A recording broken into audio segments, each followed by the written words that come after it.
Ya, dan berikutnya kita simak sejumlah berita terpopuler di portal cnbcindonesia.com sepanjang hari ini. Di informasi yang pertama ini masih datang dari skandal impor pipa yang membuat akhirnya Presiden Joko Widodo marah dan memecat seorang pejabat Pertamina.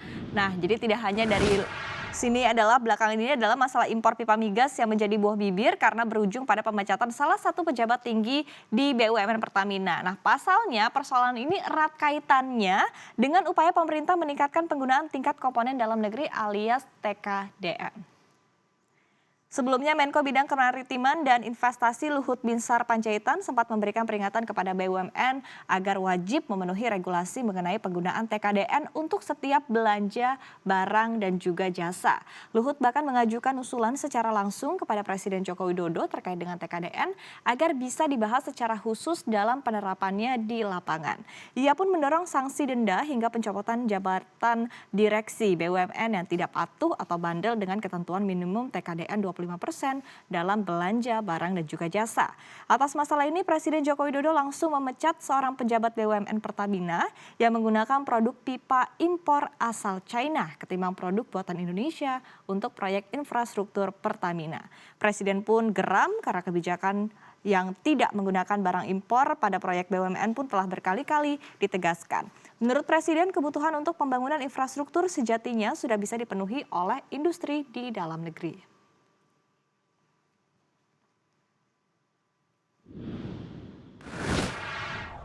Iya, rupanya tidak hanya dari lingkup BUMN saja nih yang baru-baru ini mengalami bongkar pasang untuk posisi pejabatnya ya. Jadi rupanya berikutnya ini adalah datang dari Kementerian Keuangan pun hari ini melakukan rotasi jabatan untuk seluruh level eselon 1 di Kementerian Keuangan.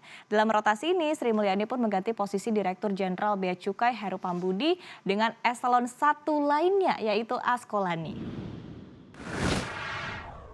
Sebelumnya Askolani diketahui menjabat sebagai Jenderal Anggaran Kementerian Keuangan sejak tahun 2013. Pria kelahiran Palembang 11 Juni 1966 ini bukanlah sosok baru di Kementerian Keuangan, di mana sejak tahun 1992 silam ia telah bergabung di instansi pemerintah ini. Perjalanan Askolani dimulai dari Badan Analisa Keuangan dan Moneter sebagai pelaksana, Kepala Urusan Penerimaan Minyak Bumi, Kepala Subbagian Penerimaan Migas, dan Kepala Subbagian Penerimaan Pembangunan. Kemudian ia berkarir di Badan Analisa Fiskal dan berpindah ke Direktorat Jenderal Anggaran dan Perimbangan Keuangan. Di tahun 2008, Askolani pernah menjabat sebagai Kepala Bidang Kebijakan Penerimaan Negara Bukan Pajak, Badan Kebijakan Fiskal Kementerian Keuangan.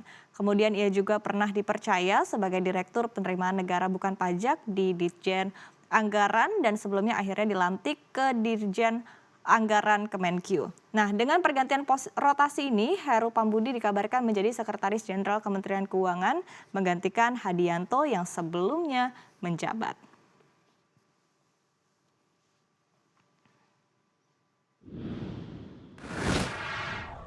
Ya, ini semoga amanah ya di jabatan barunya Bapak-Bapak, dan berikutnya kita akan beralih ke informasi internasional yang juga mencuri perhatian para pembaca di CNBC Indonesia hari ini ya. Jadi informasi berikutnya ini datang dari upaya negara-negara yang didominasi oleh negara-negara dari kawasan Asia Timur untuk mempertahankan piagam Perserikatan Bangsa-Bangsa. Jadi sebanyak 17 negara termasuk China, Rusia, Korea Utara dan juga Iran pun sedang mencari dukungan koalisi untuk mempertahankan piagam PBB ini. Melansir Reuters, langkah pembentukan kelompok negara ini dilakukan di tengah pemerintahan baru Presiden Amerika Serikat Joe Biden. Langkah ini adalah upaya untuk meningkatkan keterlibatan multilateral serta mengubah pendekatan sepihak yang dilakukan oleh Presiden Amerika Serikat sebelumnya, Donald Trump. Biden juga berjanji untuk menghadapi China di PBB terkait dengan dorongan pengaruh global sebagai tantangan bagi kepemimpinan tradisional AS. Meski demikian, seorang diplomat senior Eropa yang identitasnya dirahasiakan menyebutkan orang-orang yang disebut sebagai teman ini adalah pihak yang paling banyak melakukan pelanggaran terhadap piagam PBB. Mereka atau negara-negara ini pun harus mulai dengan menghormati hak asasi manusia dan kebebasan fundamental di negara mereka sendiri. Sebelumnya di bawah pemerintahan Donald Trump, AS mengumumkan rencana untuk mundur dari WHO dan menarik diri dari Dewan HAM PBB serta UNESCO dan Kesepakatan Perubahan Iklim Global serta Kesepakatan Nuklir Iran. Namun upaya penarikan diri ini dibatalkan oleh Joe Biden.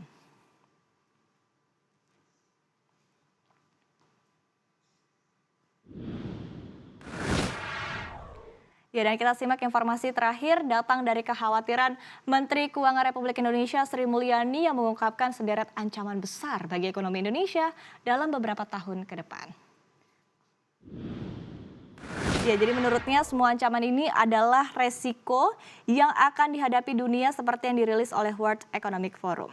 Dari jangka pendek, resiko yang dihadapi beberapa negara di dunia, termasuk di Indonesia, adalah resiko aset bubble, ketidakstabilan harga, commodity shock, dan juga krisis hutang, serta resiko geopolitik. Resiko ini merupakan konsekuensi dalam menghadapi pandemi COVID-19. Sementara untuk ancaman resiko jangka menengah, yaitu 5 hingga 10 tahun ke depan, adalah ancaman krisis akibat perubahan iklim. Sehingga isu ini pun selalu diangkat dalam berbagai forum internasional, termasuk cara untuk memitigasinya. Selain isu ini, ancaman digital power concentration dan juga cyber security failure juga turut menghantui dunia. Untuk itu, bendahara negara ini menyatakan dinamika inilah yang harus dilihat, diwaspadai, dan juga direspon oleh jajaran dari Kementerian Keuangan.